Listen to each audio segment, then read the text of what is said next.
Well, hello. My name is Melissa, and I really thought I would have seen Camp Miasma by now, but I haven't. So instead, to quell some of my excitement, I wanted to talk about it, and I did this little death-inspired makeup look, and I want to talk about some of the movies that I am going to check out before I go to see Camp Miasma.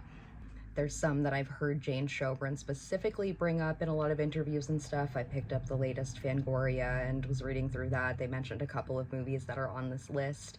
I've also seen a couple of videos come out from people who have been able to see Camp Miasma. I'm so jealous of you. Just other movies that I've heard thrown around from the people who have seen it. Teenage Sex and Death at Camp Miasma is a psychosexual meta-slasher directed by Jane Shobrin. They also directed the very popular, a few years ago, I Saw the TV Glow. I adore that movie more than I could put into words without crying. And We All Go to the World's Fair, and more internet-based than I Saw the TV Glow. That's full, like, identities and childhood trauma and stuff. We All Go to the World's Fair is like online chat rooms and stuff, but all has this very, very specific, dreamlike, surreal quality that Jane Shobrin really specializes in. I feel like with the rise of, like the A24, elevated horror, all that jazz, you hear a lot about movies that are kind of style over substance, but Jane Shobrin is someone who I feel like is so good at, it's dripping with style, but there's also so much emotion and feeling and genuine, like, things that they're trying to convey in their movies. I think that it's genuine art. Filmmaking is art in general, but Jane Shobrin's movies specifically are pure art, and you either really love them or you don't. I have loved everything that they've done up to this point, so hearing about Camp Miasma, knowing that it's kind of a slasher revisit, it's going to be very meta. They got Gillian Anderson to star as a previous final girl from this franchise. I'm just so intrigued. It stars, like I said, Gillian Anderson and Hannah Einbinder, who I haven't seen anything from yet either. I think that she even has a comedy special that I probably should have added to this list just to get a vibe of her, but I did not think about it until right now. Hannah Einbinder plays Chris, who is the director that's tasked with kind of revamping this classic franchise called Camp Miasma. It's very Friday the 13th from what everyone's been saying. Friday the 13th and Sleepaway Camp are the two that get brought up the most. Gillian Anderson plays Billy Presley. She was the previous final girl of the franchise, probably like the Heather Langenkamp of the franchise. I also did not even realize until I was looking up pictures of the villain in this movie, the slasher Little Death, who, oh my gosh, I love, the style is so unique. I love that they didn't just put like a hokey latex mask or something. It's more Silent Hill Pyramid Head than anything in this style, and this big like cube head. It's all rusty and blood spattered. Little Death is played by Jack Haven from I Saw the TV Glow. I don't think that they have lines or anything in this, but I'm still excited. Now, in the beginning I said that I really thought I would have seen this movie by now. After Evil Dead Burn, and we have Werewolf, Robert Eggers coming up, but this is my most anticipated of the year.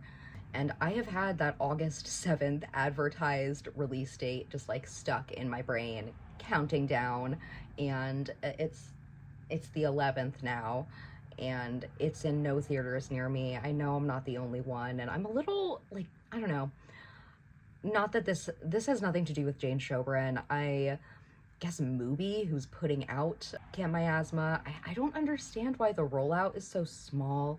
Even when the big release date comes, which I think is the 20th now, it is not showing anywhere near me. Like, it is not going to my local Regal, I don't think. My best friend, who is also so excited for this movie, have been, keeping our eyes peeled, looking for screening times, and we have to like travel into the city for it, and I might have to go to the city to see Camp Miasma, and I would, and I will.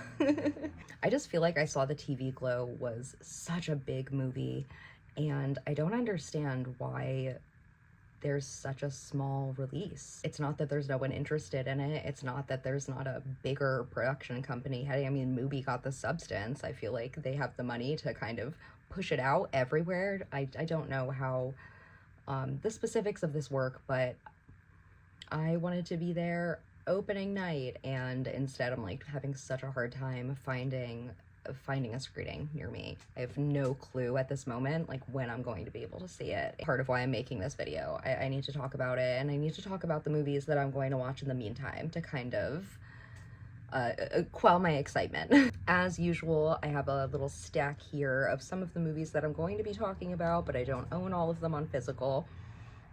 I also grabbed the Friday the 13th 1 and 2 in this stack, and I'm not even going to talk about it in here, so extras. The first movie that I am definitely brushing up on before Camp Miasma is the one that, you know, everyone has been talking about, Sleepaway Camp. Camp Miasma is allegedly supposed to be very intentionally like a revamp of Sleepaway Camp in some ways, so I'm really excited to see how especially a trans filmmaker handles that, given the subject matter of Sleepaway Camp and that kind of shock ending that I know people feel really differently about, and they have every right to. But Sleepaway Camp is about a girl named Angela. Years after a boating accident, she is sent to Camp Arawak, where a series of bizarre and violent accidents come for the campers. This is obviously the movie that brought Felissa Rose to fame. I love Felissa Rose. I feel like she's been getting parts. Like, that woman is everything. I do not know when she goes home, when she sleeps, when she eats. I feel like she is in every single movie. That woman is always down for an indie project, and I really respect that for her. She's also at like every single horror con. I don't get it. I don't understand. Are there more than one Felissa Rose?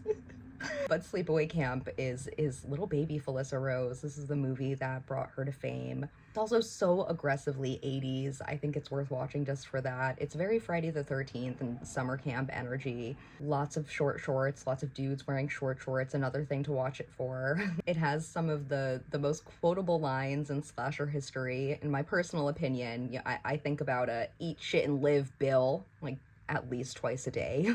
And rest in peace to Jonathan Tiersten, who got to say that incredible line and passed this year. Interestingly, as Sleepaway Camp interest is bubbling up again. It's weird how that stuff happens. And of course, some very iconic kills. The practical effects in this movie are great. It's again just true 80s slasher. Like, they're probably just using paper and latex and crap, and it just looks so good. It's insane. There's like a boiling pot that falls on someone, all the skin bubbling up is wild. There's a curling iron kill that is crazy, hurts to think about. It also has these weird stylized scenes with the ant. There's a lot going on in Sleepaway Camp, but not as much going on as in Sleepaway Camp 2, Unhappy Campers, that I am also going to revisit. I've only watched this movie once, and I think that I enjoy it just as much as the original Sleepaway Camp for very different reasons, because the second one is so stupid, complimentary. It's camp gold. Literally, it's camp gold. Angela Baker escapes from a mental hospital, and she surfaces as a summer camp counselor who just lectures teens freaking endlessly. Angela Baker has grown up to be a freaking nag. It's so funny. Anyone who breaks her rules will get Angela's wrath. And then her little friend, a counselor, Molly, starts to kind of connect dots, realize what's happening to some of the campers. Ridiculousness ensues. The main fun fact everyone talks about in this movie is that Angela Baker is played by Pamela Springsteen, like the Pamela Springsteen, which in slasher and New Jersey history, it's just another odd connection. And I wish that she did more acting, because oh my god, she's so fun in this movie. She's like living a Freddy Krueger fantasy. Literally dons the Freddy glove at one point. She is abiding to slasher rules in this movie like it is a freaking Bible. So from everything that I've heard about Camp Miasma, it just fits right in. She literally puts on a Michael Myers mask and goes after someone with a chainsaw. There's a really grody kill in a porta potty. It's so goofy and fun and stupid and silly. Pamela Springsteen looks like she's having the time of her freaking life. I've never seen interviews or her talking about this movie. I should really look that up, because I'd Love to know if she was actually having that much fun. She didn't act much longer after this, so that kind of worries me. But either way, I'm thankful to have Unhappy Campers, and if you haven't watched it yet, please use this as your opportunity. Another movie that Jane Chobrin specifically called out in the Fangoria article that I read, and another one that gets compared to Friday the 13th constantly anytime I've ever heard about this movie. Friday the 13th has just been in the same breath. That is going back years and years and years, and that is The Burning. A caretaker at a summer camp is burned when a prank goes tragically wrong. After several years in a hospital, he's released back into society, just missing some social skills and ready for freaking revenge. Slasher in this movie is called Cropsy. He goes after people with gardening shears. He also, similar to Jason Voorhees, loves to pop out on people on the lake. If there wasn't so much competition against them, I think they'd be best friends. Another big thing that goes against this movie, and why I've only watched it once or twice, maybe like 10 years ago, is just like knowing how heavily involved the Weinsteins were. This one was written by a Weinstein, so, you know, even like Scream, and I think they weren't their freaking grubby hands in Nightmare too. Their names pop up everywhere. It's nasty, but when I see the writing credit especially, it's like, so I haven't gone back to her a lot. And also the fact that it is just like not Friday the 13th. They're very similar, and, you know, being from Jersey, my commitments are elsewhere. The Burning being called out specifically by Jane was interesting enough to me that I think I'm going to revisit it. I know that, you know, once again, going back, things that I heard about this movie without remembering fully what I thought about it myself, there are plenty of people who claim that this is better, gorier, grosser than Friday the 13th, more entertaining. So I am excited to kind of give it another shot. Next movie that we're going to talk about, I just pulled off my shelf, and I don't think I've watched this before. Jason X. Evil gets an upgrade. In the year 2455, Old Earth is contaminated. Long abandoned, there are toxic storms, poison seas, but a group of human researchers, I believe, are coming back to look for artifacts and, you know, do researcher things. But unfortunately, they dig up something way more evil than they would have ever expected, and somehow bring back Jason Voorhees on the ship. That's all I know. Looking this up too, I also realized David Cronenberg is in this, like, just as a scientist. That's so fun. That makes me more excited. So know that there's a very iconic kind of freeze, smash, kill situation. Very pre-Terrifier 3 Santa kill situation. This was the origin, from what I understand. I don't even know how I came to own this DVD, just, you know, thrifting and stuff. I'm sure I picked it up one day and it sat on my shelf forever. I have definitely never seen this. I feel like the later Friday the 13th sequels get really dogged on to the point where I never even like gave a crap about them. I think I stop at like, my viewing history might have stopped at like 7 or 8. This is 10. I have catching up to do before the series comes out anyway, so might as well start now. Again, hitting to that kind of meta, stupid, ridiculous, how far can a franchise go energy that I am expecting Camp Miasma is going to have. I hope I'll be happy that I watched this. Once again, I have Friday the 13th in this pile. You could watch Friday the 13th. Everyone is saying that. I'm not going to super focus on it because I am going to take this opportunity to watch more of the ridiculous sequels. And if I'm doing ridiculous sequels, I have to do Freddy vs. Jason. This time they are back to terrorize Elm Street. I've watched this movie a few times, even in like recent history, and I love it. I absolutely love it, but I don't even fully remember who. I think that it's Freddy who needs to call on Jason to rise up, and then they start like having a body count battle. It's ridiculous. It does kind of feel like if a video game was a movie. Like I said, I don't remember a lot of the plot, but I vividly remember like there's one part where they're in a boiler room and Freddy literally bounces across the room like a fucking pinball. It's stupid. But the kills are really good and fun. I think this is one of the last times that we saw Robert Englund in the Freddy role, and probably one of the last Freddy roles that he'll ever do. I think that he's come out very explicitly saying he doesn't want to do that shit anymore. And I don't think there were more movies after this, other than, I don't remember what year New Nightmare was.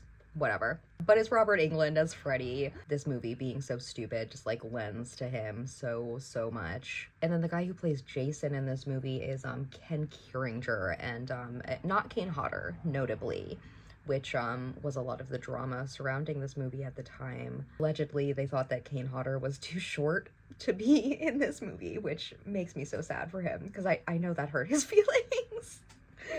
It's not funny. This movie is funny though, and I'm really excited. If you've always kind of just put this off, like, as, oh, it's dumb, I don't want to check it out, like, get a group of friends together and watch it, and I think that you'll really like it. Get a group of friends together or be really inebriated. One of the two. Next up, I have on this DVD a couple of the later Elm Street sequels, but specifically, I am going to be watching New Nightmare. I don't think it's fully come up on this channel yet. I don't think I've mentioned just how much I love Nightmare on Elm Street. That franchise is what got me into horror. I have a very big Freddy Krueger tattoo on my leg. I remember like what I was going through in my life at the time, and kind of the first time that I saw Heather Langenkamp as Nancy, and what an incredible final girl she was. It pulled me fully back into the slasher horror franchise, and it has not let up on me since. I don't think that I would be like the person that I am if I didn't find Nightmare on Elm Street when I did. I know that sounds like fucking ridiculous, but if you get it, you get it. So I hold the Nightmare on Elm Street franchise in very high regard. Even a lot of the sequels I really like. You can't say a bad thing about them, or, well, you can. Opinions are like assholes, but I'll disagree with you. And all that to say that I've recently found out that there's like a very large and very loud portion of the Nightmare on Elm Street fandom that fucking hates New Nightmare, and I'm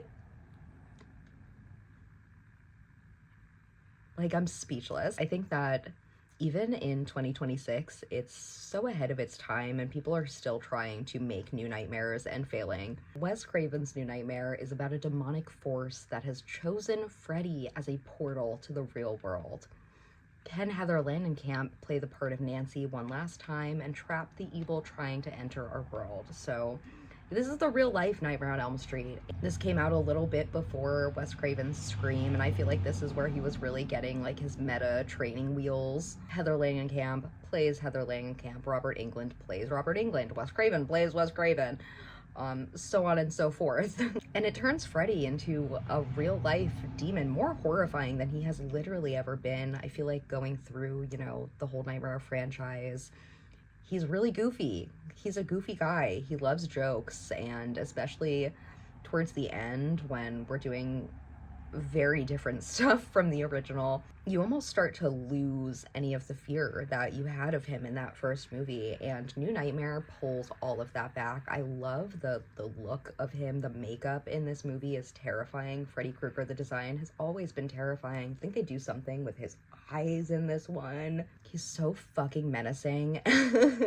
Say what you will about the little kid actor, but in general, I think this is such a good movie. I've noticed that especially after Wes Craven has passed, I go back and watch New Nightmare now, and it just like it hits in a completely different way. I think it's so cool that he gets to, you know, like all artists, you live on through the things that you create, but like how cool is it that Wes Craven is literally living on in the franchise that he created, that created New Line Cinema, that created such a slasher boom.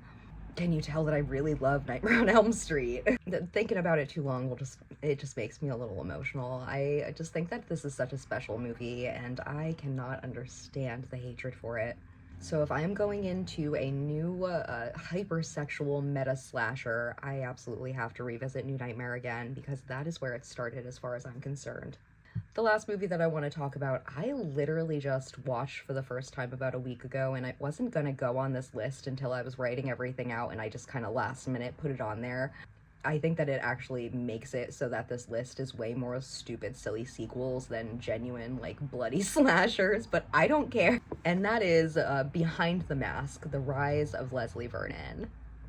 where has this movie been my whole life? I'm so mad at myself for not watching this earlier. I've been hearing about it a little more recently because it has been greenlit for a sequel. I haven't heard too much about it other than I think David Howard Thornton is going to be in it, which he's gonna eat this up. I cannot wait.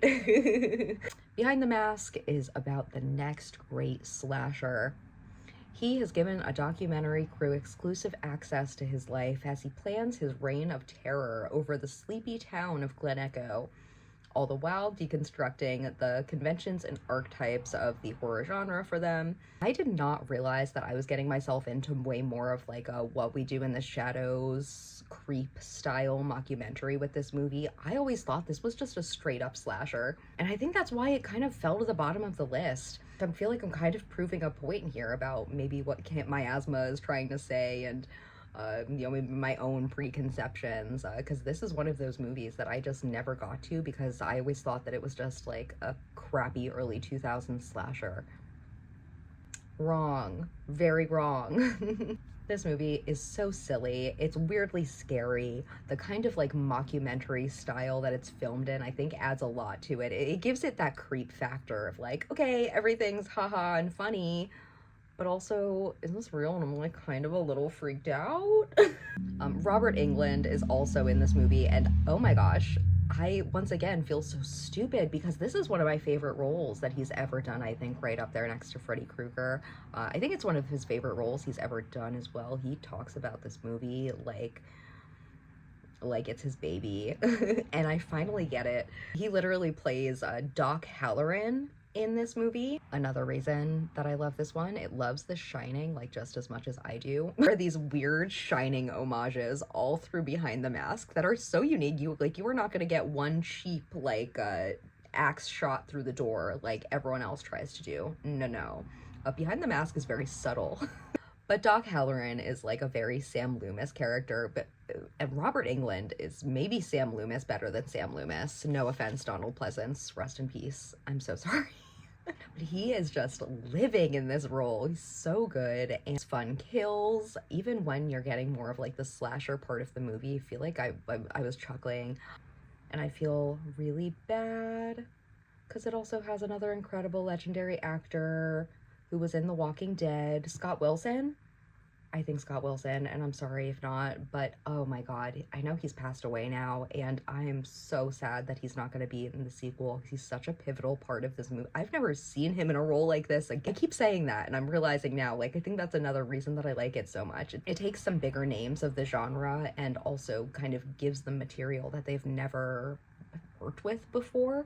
Taking Freddy Krueger and putting him in the Sam Loomis role it's so fun. It again feels like it kind of really ties into what Camp Miasma is going to be trying to do, just in a way more stupid, goofy format, and I want an excuse to rewatch it. I can actually kind of see Behind the Mask becoming like a weird comfort movie for me that I put on all the time. I also haven't mentioned how cool the mask is in Behind the Mask. Oh my god, so much good stuff. And allegedly, you can watch it free on YouTube if you just look it up. And I think that the movie's only available and still there because it has Spanish subtitles or something.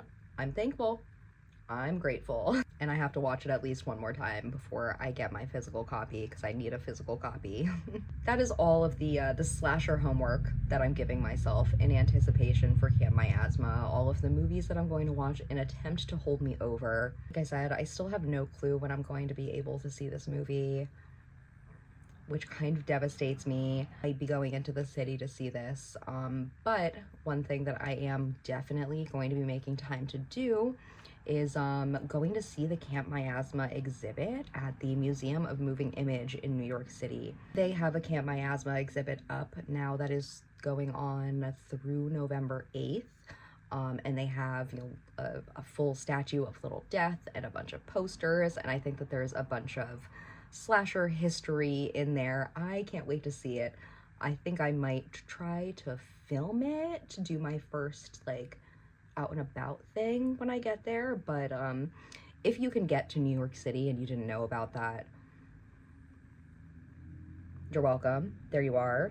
And if you're not in New York City, then stay tuned because I will record some stuff in there.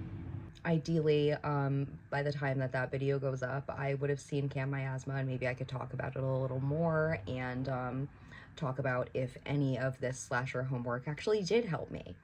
But thank you so much for watching, especially if you made it all the way to the end. I know that I could ramble, I know that I could yab, but once again, I am pretty new here. When am I gonna stop saying that? We'll see. When I stop feeling so lame, which will maybe be never. But I do think that I've been getting a little more comfortable, so that's a plus. And if you want to follow me on the journey, if you want to keep up with me again, subscribe, like, all that jazz. You can follow me on Letterboxd. I'm very active over there.